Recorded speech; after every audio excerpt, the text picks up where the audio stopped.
कल उद्धव ठाकरे के बेटे आदित्य ठाकरे ने एक भाषण में अपनी मां के बयान का जिक्र किया। उन्होंने बताया कि रश्मि ठाकरे ने बोला कि धोखा एनसीपी कांग्रेस से मिलता तो हैरत नहीं होती, लेकिन जिन्हें हमने पाला उन शिव सैनिकों ने ही धोखा दे दिया।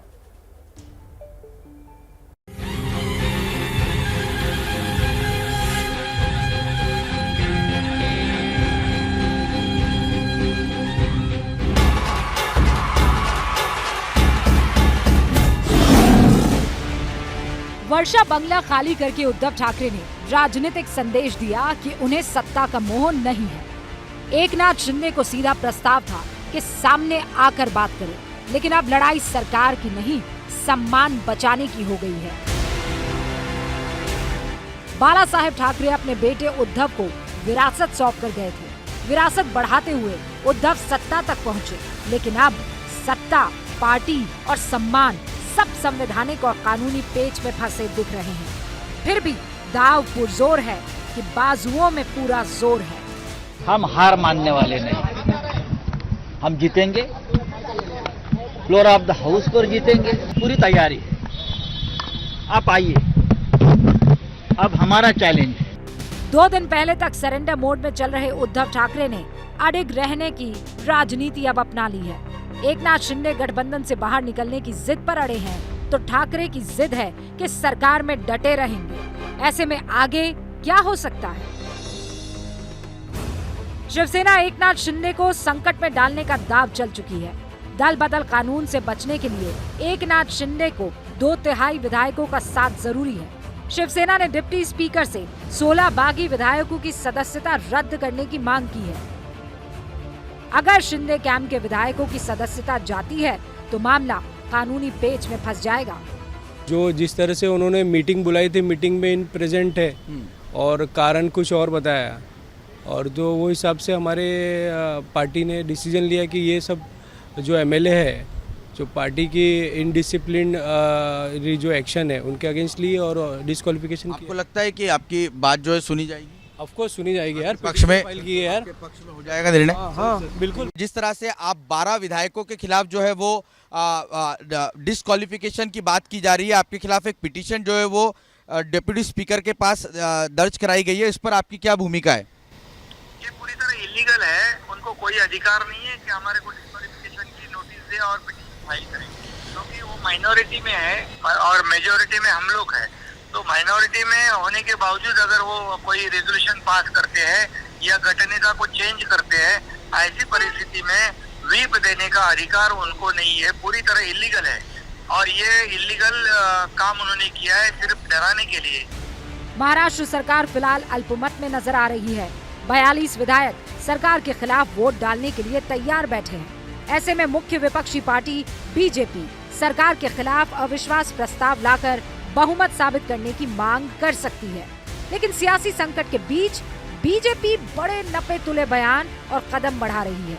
बगैर नाम लिए एकनाथ शिंदे भी ये इशारा कर चुके हैं कि राष्ट्रीय पार्टी का उन्हें पूरा समर्थन है, और बीजेपी विरोधी भी कह रहे हैं कि इस खेल के पीछे बीजेपी ही है। एक बात तो तय है कि कांग्रेस और एनसीपी शिवसेना के साथ खड़ी है। दूसरा, ये सारा जो खेल हो रहा है ये बीजेपी पीछे से खेल रही है। डमी कार पर डायलिसिस की सरकार चलाने की कोशिश कर रहे थे लोग, तो कितने दिन डायलिसिस पे सरकार चलती है? जनादेश का अपहरण तो आप कर सकते हैं, लेकिन जनादेश से जो है वो सरकार नहीं चला सकते आप, क्योंकि जनादेश आपके पास था नहीं। इसलिए देखिए, let's wait and watch. BJP बड़ी बारीकी से खेल को देख और समझ रही है। उद्धव भी संकट के सारे पहलुओं को देखकर, समझकर ही कोई आखिरी दाव चलेंगे। उद्धव ने इशारा कर दिया है कि वो सरकार गिराने के मूड में नहीं है, इस्तीफा नहीं देंगे, फ्लोर टेस्ट तक जाएंगे। राज्य के विधायक भी मध्यावधि चुनाव के पक्ष में नहीं है। सरकार का 2.5 साल का कार्यकाल बाकी है। इस संकट को गहराता देख उद्धव ठाकरे बीजेपी के साथ जाने का फैसला भी ले सकते हैं। महाराष्ट्र की जनता भी कुछ इसी तरह की राय जाहिर कर रही है। भंग तो नहीं होएगी, क्योंकि भंग अगर होनी थी तो उद्धव एज ए सीएम पहले ही भंग कर देते थे। अभी तो ये थोड़ा लीगल बैटल चल रहा है, हमारे पास कितना है, तुम्हारे पास कितना है। किसी को भी नहीं चाहिए चुनाव, ऐसा मेरे को लग रहा है। अभी और 2.5 साल बाकी है, तो लोग 2.5 साल खींचेंगे ही ना। अभी राष्ट्रपति शासन लगाना नहीं लगाना ये तो राज्यपाल के मन के ऊपर है, अगर ऐसे ही झगड़ा करते रहेंगे, कोर्ट कचहरी में अटका रहेंगे, तो राज्यपाल वो चांस ले लेगा। क्या लगता है आपको कि बीजेपी सरकार बनेगी महाराष्ट्र में? अब ये शिंदे गठ पूरा बीजेपी को मिल गया तो स्वाभाविक है 144 के ऊपर जाता है तो बनेगी ही ना। महाराष्ट्र में महाविकास आघाड़ी सरकार का कार्यकाल फिलहाल समाप्त होता दिख रहा है, क्योंकि एकनाथ शिंदे के पास पर्याप्त विधायक भी हैं और हालात भी उनके पक्ष में दिख रहे हैं। बात महाराष्ट्र की, जहां असम से लेकर महाराष्ट्र तक जनता परेशान है, पर नेताओं को इससे कोई फर्क नहीं पड़ता।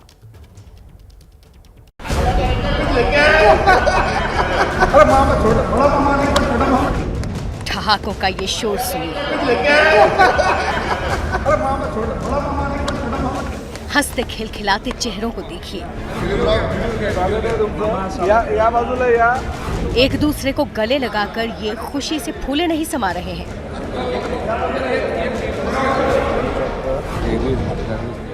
और खुश हो भी क्यों ना, जब सारे ऐशो आराम मिल रहे हो, मुफ्त में मौज मस्ती का मौका मिल रहा हो, तो खुशी भी टपकेगी।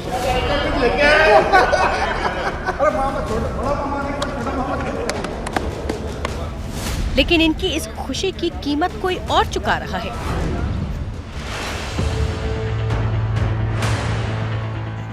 गुवाहाटी से करीब 2000 किलोमीटर दूर यवतमाल में अपने खेत की मिट्टी कुरेद रहे इस किसान परिवार को देखिए।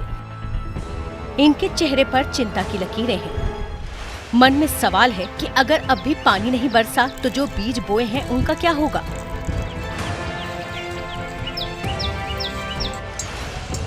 अब आप इन दोनों तस्वीरों को एक साथ देखिए और समझिए कि कैसे सत्ता के खेल में पिस रहा है आम इंसान। एक तरफ महाराष्ट्र में किसान बारिश न होने से परेशान हैं, उन्हें सूखे का डर सता रहा है, वो सरकार से मदद की गुहार लगा रहे हैं, लेकिन सरकार है कहाँ?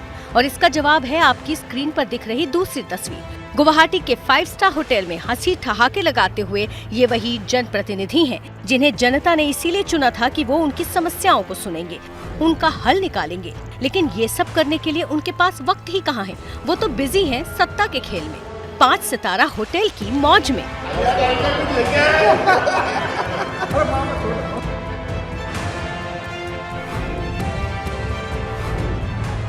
आज महाराष्ट्र सरकार में जो सब हलचल चालू है, इनको कुछ भी किसान और जो लोगों ने, नागरिकों ने इनको चुन के दिया, उसके बारे में उन लोगों को कुछ भी पता नहीं है। क्योंकि किसानों को आज खाद मिलना मांगता है, यहाँ पे यूरिया खाद नहीं मिल रहा है, तो उसके ऊपर कौन कार्रवाई करेगा? उन्होंने ही करना मांगता है ना। लेकिन यहाँ के जो लोकल विधायक है उनको भी कुछ पड़ी नहीं, वो सब मजे कर रहे हैं वहाँ पे नई सरकार बनाने के पीछे। ये सरकार जो देश में खेलना चालू है, महाराष्ट्र का सरकार, भारत का सरकार जो खेल है, ये खेल बंद करके हमारे किसानों की तरफ ध्यान देना चाहिए, जिसकी वजह से हमारे किसान डबल से कर्जा आज ले नहीं सक रहे। आज किसानों को जो है तो हमारे को साहूकार के दरवाजे पे जाना पड़ रहा है और साहूकार भी किसानों को कर्जा देता नहीं है, तो किसान क्या करेगा? फिर किसानों की आत्महत्या चालू हो जाएगी। महाराष्ट्र में इस समय खरीफ की बुआई चल रही है। किसान अपने खेतों में कपास, सोयाबीन और अरहर की फसल लगा रहे हैं। बीज अंकुरित होने के लिए पानी चाहिए, लेकिन जून के महीने में जितना पानी बरसना चाहिए अभी तक उतनी बारिश हुई नहीं है।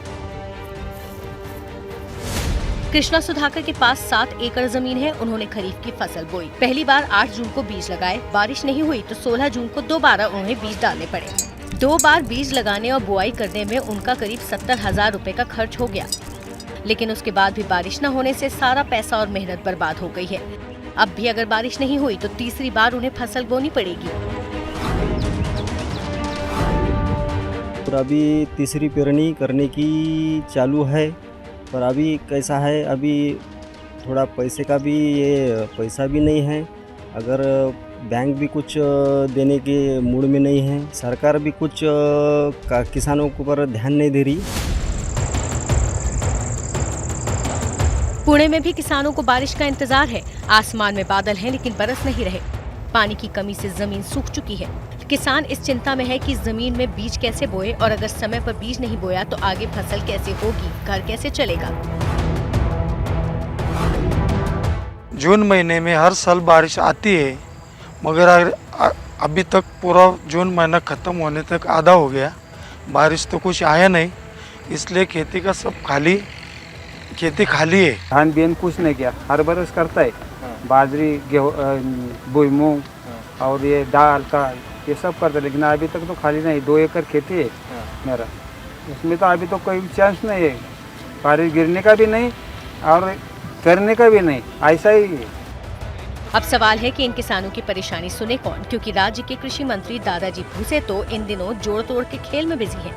महाराष्ट्र में चल रहे सियासी ड्रामे के बीच उद्धव ठाकरे ने उन्हें अपना दूत बनाकर सूरत भेजा, तो बजाय बागियों को मनाने के वो खुद बागियों के साथ गुवाहाटी फरार हो गए और इन दिनों उसी 5 सितारा होटल में ऐश कर रहे हैं, जहां एकनाथ शिंदे की पूरी सेना मौजूद है। पालघर के विधायक भी अपनी जनता को छोड़कर इसी भीड़ में शामिल हैं।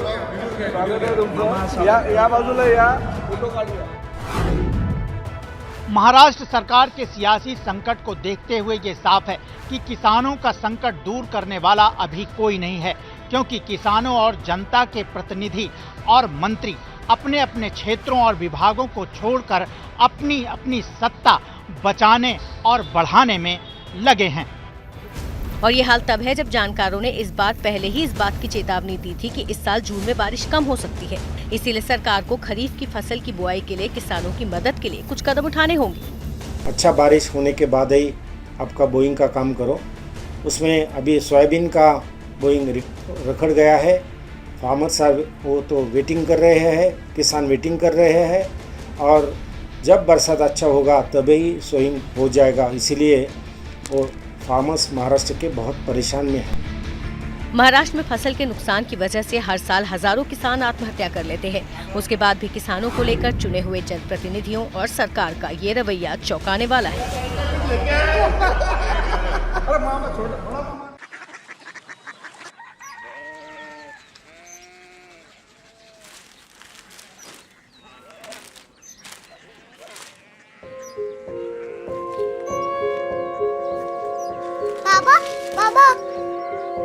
कोरिया सिटी जानी ना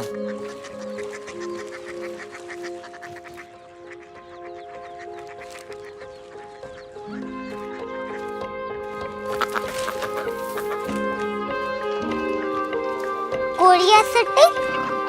हाँ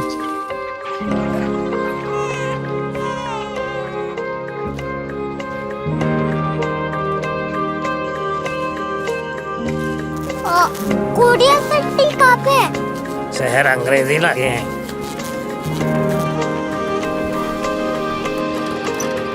कोरिया सिटी।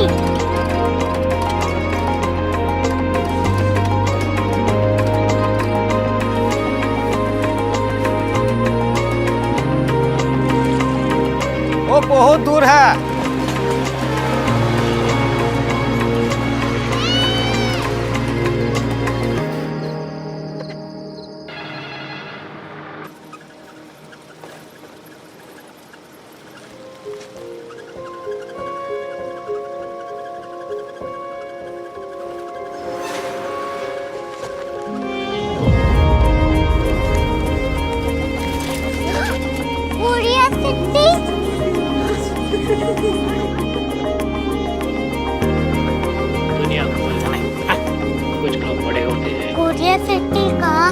प्रोफेसर साहब को पता होगा। हो ये छोटा वाला ग्लोब लगता है और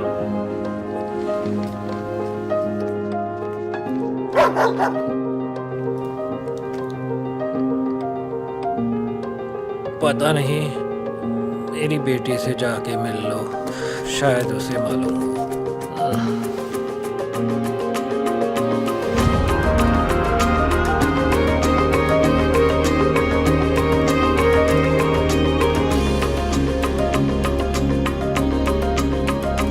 हाय,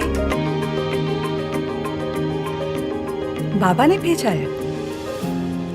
come here. Korea city. Korea city नहीं, क्यूरियोसिटी। वो क्या? That's what brought you here?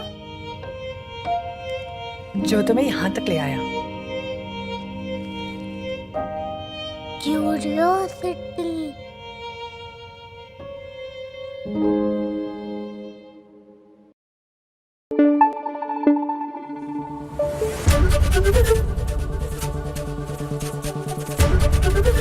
ABP news आपको रखे आगे।